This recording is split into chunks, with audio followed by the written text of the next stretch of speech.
जनवरी month की अगर हम बात करें तो 2-3 एग्जाम ऐसे निकल कर गए हैं जिसमें ये क्वेश्चन नहीं आए हैं। फरवरी मंथ का पहला एग्जाम कंप्लीट हो चुका, उसमें भी ये क्वेश्चन नहीं आए हैं। लेकिन मैं आपको गारंटी देता हूं आने वाले टाइम में जितने भी एग्जाम्स हैं उन सभी एग्जाम्स में ये वाले क्वेश्चंस 100% आने वाले हैं। कौन से क्वेश्चन है? लिस्ट ऑफ हेडिंग वाले। लिस्ट ऑफ हेडिंग वाले क्वेश्चंस आपको 3 प्रकार से एग्जाम में दिखाई देते हैं। अगर तो ये आपको फर्स्ट पैराग्राफ में आएंगे तो बहुत ज्यादा ईजी, सेकंड वाले में आएंगे थोड़े मॉडरेट, और ये लिस्ट ऑफ हेडिंग जो आपको स्क्रीन के ऊपर दिख रहे हैं ये थर्ड पैसेज वाले लिस्ट ऑफ हेडिंग है। मैं आप लोगों को ये नहीं सिखाने लगा हूं कि इसको कैसे करना है, वो सब कुछ आपको पहले से ही पता है। लेकिन आप में से बहुत सारे स्टूडेंट ऐसे हैं जब वो इनको सॉल्व करते हैं उनका बहुत ज्यादा टाइम वेस्ट होता है, उनको सारे हेडिंग एक जैसे दिखाई देते हैं और उनके गलत भी बहुत ज्यादा होते हैं। अगर आप लोग चाहते हैं कि आपके साथ एग्जाम में ऐसा ना हो, आपके सारे के सारे हेडिंग भी ठीक हो जाएं और आपका टाइम भी बिल्कुल वेस्ट ना हो, तो जो शॉर्टकट मैं आपको बताने लगा हूं उसको आपको ध्यान से सुनना पड़ेगा, ध्यान से समझना पड़ेगा। तो आइए हम इस वीडियो को स्टार्ट करते हैं। लेकिन उससे पहले अगर आपने हमारे चैनल पे फर्स्ट टाइम विजिट किया है तो इसको सब्सक्राइब करें और इस वीडियो को लाइक दे देना। देखो स्टूडेंट, सबसे पहला जो हमारा टाइम वेस्ट होता है ना वो कैसे होता है, ये देखिए स्क्रीन के ऊपर। यहाँ पर ए पैराग्राफ का आंसर उसने ऑलरेडी करके दे दिया है और उसके बाद उसने एफ पैराग्राफ के आंसर भी ऑलरेडी करके दे दिया है। तो आपका सबसे पहला काम क्या होना चाहिए कि ये दोनों के दोनों आंसर्स जो हैं, जैसे ये सेकंड नंबर ऑप्शन है और ये 9 नंबर ऑप्शन है, इसको आपको सबसे पहले कट कर देना है। जैसे कि आप देख सकते हैं मैंने यहाँ पर इसको कट कर दिया है। अब हम क्या करेंगे, बी पैराग्राफ को पढ़ेंगे। ये देखिए जैसे मैं बी पैराग्राफ में जा रहा हूँ, आप लोग क्या करेंगे, आप लोग इसको यहाँ से पढ़ना स्टार्ट कर देंगे। स्टूडेंट यहाँ पर ही तो आपका सबसे बड़ा ट्रैप होता है, इसी में तो आप लोग फंस जाते हैं। अब देखो ए पैराग्राफ को तो आपने बिल्कुल नहीं पढ़ा, लेकिन बी पैराग्राफ की स्टार्टिंग में उसने ना एक रेफरेंस प्रोनाउन यूज किया है, उसका नाम है दिस फिनोमिना। अब ये दिस फिनोमिना का मीनिंग ही अपने आप में, फिनोमिना का मीनिंग होता है कोई ऐसा चेंज, कोई ऐसी एक्टिविटी। वो कौन सी एक्टिविटी है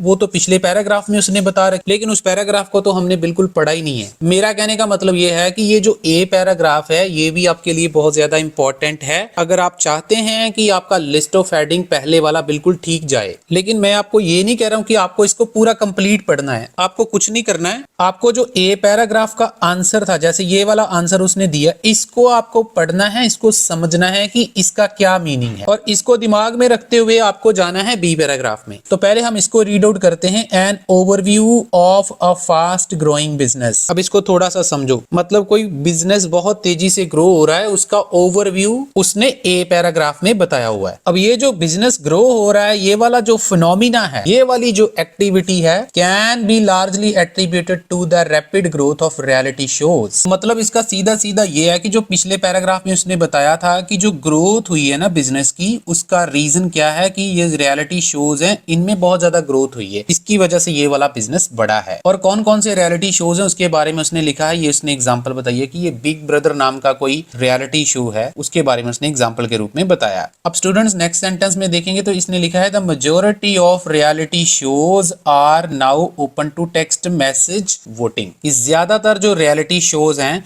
वो मैसेजेस के लिए, वोटिंग के लिए ओपन है। अब ना यहाँ पर स्टूडेंट्स आप पढ़ेंगे तो सही इस टेक्स्ट को, जब आप इसको पढ़ेंगे आपको एक चीज बड़ी कॉमन दिखाई देगी। वो कौन सी है, ध्यान से देखिए, TV texting, text messaging, votes, setup screen chat room, ways to interaction. तो बहुत ही क्लियर कट मैसेज है कि इस पैराग्राफ में पूरी की पूरी बात texting, messaging, chat room, interaction के बारे में हो रही है। तो अब हम इस लिस्ट में से एक एक करके ये सारे को देखेंगे तो बड़े आराम से आपको आंसर मिल जाएगा कि ऐसे कौन से रेलेवेंट फैक्टर थे जिसकी वजह से इंटरैक्टिव टीवी की ग्रोथ हुई, इंक्रीज हुआ उसमें। इंटरैक्टिव टीवी का मतलब है टेक्सटिंग, बात करना, मतलब वोटिंग वगैरह हो गया। 6 नंबर हेडिंग आपका बड़े आराम से यहाँ पे आंसर आ जाएगा। तो जब स्टूडेंट्स ये सारे पैराग्राफ को स्कैन करेंगे ना, तो जैसे ही आप 7 नंबर हेडिंग पर पहुंचेंगे ना, ये वाला जो 7 नंबर आपको दिखाई दे रहा है, इस पे पहुंचेंगे तो आप ध्यान से थोड़ा समझने की कोशिश करें। Revenue gains and bonus share, मतलब कोई ऐसा पैराग्राफ होगा जिसमें वो बोनस और शेयर की बात करेगा, पैसे की बात करेगा, परसेंटेज की बात करेगा, प्रॉफिट की बात करेगा। कोई ऐसा पैराग्राफ हमें फाइंड आउट करना है। तो स्टूडेंट्स जैसे ही आप सी पैराग्राफ को थोड़ा स्कैन करते हैं ना, तो आप देखिए यहाँ पर आपको फिगर्स ही फिगर्स दिखाई दे रही है। ये वाला पैराग्राफ पूरा फिगर से, डेटा से भरा हुआ है। और दूसरी चीज, ये वाला पैराग्राफ काफी बड़ा है। देखिए यहाँ पर इसका सेकंड पार्ट आगे वाले पैराग्राफ में दिया हुआ है। तो इस पैराग्राफ में भी फिगर्स, प्रॉफिट, उसी चीज को ही बार बार उसने दोहराया हुआ है। बस यही चीज आपके लिए लर्निंग वाली है। एक तो ये पैराग्राफ बहुत ज्यादा लंबा है, इसको आपने बिल्कुल नहीं पढ़ना है, इसको छोड़ देना है। आपने थोड़ा सा दिमाग में रखना है कि ये वाला पैराग्राफ फिगर्स वाला है। उसके बाद आप थोड़ा सा ध्यान देंगे तो एफ पैराग्राफ में भी उसने थोड़ी सी फिगर्स की बात करी है, लेकिन यहाँ पर आपके लिए यही चीज तो सीखने वाली है। एफ पैराग्राफ का आंसर उसने ऑलरेडी आपको करके दे दिया है 9 नंबर ऑप्शन। तो मतलब बहुत क्लियर है कि सी पैराग्राफ के ऊपर बिल्कुल भी दिमाग खर्च नहीं करना है और आपका 7 नंबर आंसर बिना पढ़े ही आपको मिल जाएगा। तो स्टूडेंट्स, इसको बोलते हैं टाइम सेविंग टेक्निक। मैंने एक पैराग्राफ पढ़ा और मुझे 2 आंसर मिल गए, और यहाँ पर भी मुझे थोड़ा सा दिमाग यूज करना। देखिए, मैंने 3 ऑप्शन यहाँ से इलिमिनेट कर दिए हैं।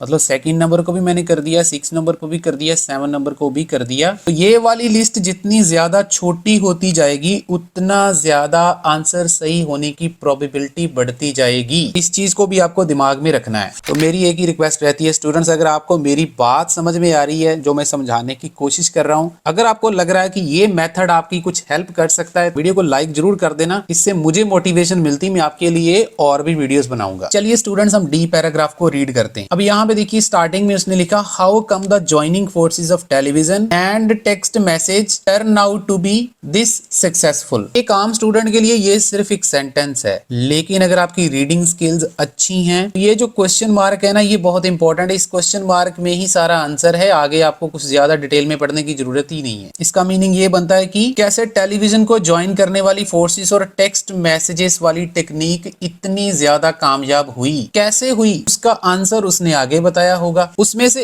एक क्रूशियल एस्पेक्ट क्या था, वो उसने उसको आगे एक्सप्लेन किया हुआ है। Emergence of one of a kind 4, 5 और 6 digit number known as short codes. Simple सी बात यह है कि ये जो टेक्सटिंग वाला काम इतना ज्यादा कामयाब हुआ, उसके पीछे की वजह क्या थी, ये वाला शॉर्ट कोड वो जो यूज करते थे। और फिर से देखिए, एग्जामिनर ने वही चीज को बार बार यूज किया है। थोड़ा सा नोटिस करेंगे आप, यहाँ पे शॉर्ट कोड्स लिखा है, यहाँ पे शॉर्ट कोड्स लिखा है, यहाँ पे शॉर्ट कोड्स लिखा है, और यहाँ पर शॉर्ट कोड्स लिखा है। तो मतलब ये सारा पैराग्राफ इस शॉर्ट कोड के ऊपर डिपेंड है कि इस शॉर्ट कोड की वजह से ये वाली टेक्निक इतनी ज्यादा सक्सेसफुल हुई। तो अगर आप लोग इस लिस्ट में से इसको ट्राई करेंगे तो देखिए, पहला ही ऑप्शन है an application of short codes on the TV screen. ये वाला आंसर आपको दिखाई दे रहा है। आप और जो 3-4 आंसर बचे हैं उसको भी ट्राई कर सकते हैं, लेकिन आपको कोई भी आंसर पॉसिबल नहीं लगेगा। बड़े आराम से आपको ये वाला आंसर मिल जाएगा। तो यहाँ पर हम इसका आंसर लगा देंगे फर्स्ट ऑप्शन। देखो स्टूडेंट्स, ये तो मैंने आपको एक छोटा सा ट्रेलर दिखाया है। अगर आप लोग इसको डिटेल में समझना चाहते हैं, ये सारी टेक्निक्स मैंने पहले भी वीडियो बनाया था 2-3 दिन पहले, उसमें भी मैंने आपको बताया था और आज दोबारा से बता रहा हूँ। अगर आप एग्जाम में बैठने से पहले ये सारे शॉर्टकट सीखना चाहते हैं, आप मेरी एप्लीकेशन को डाउनलोड कर सकते हैं। अगर आप एंड्रॉइड यूज करते हैं, सतनाम सर IELTS लिखिए प्ले स्टोर में और उसको डाउनलोड कर लीजिए। और अगर आप एप्पल यूज करते हैं तो माई इंस्टीट्यूट लिख के नीचे कोड आपको दिख रहा है, उसको फिल कर देना आपने। और जैसे ही मेरी एप्लीकेशन को ओपन करेंगे तो उसके अंदर आपको रीडिंग शॉर्टकट नाम का एक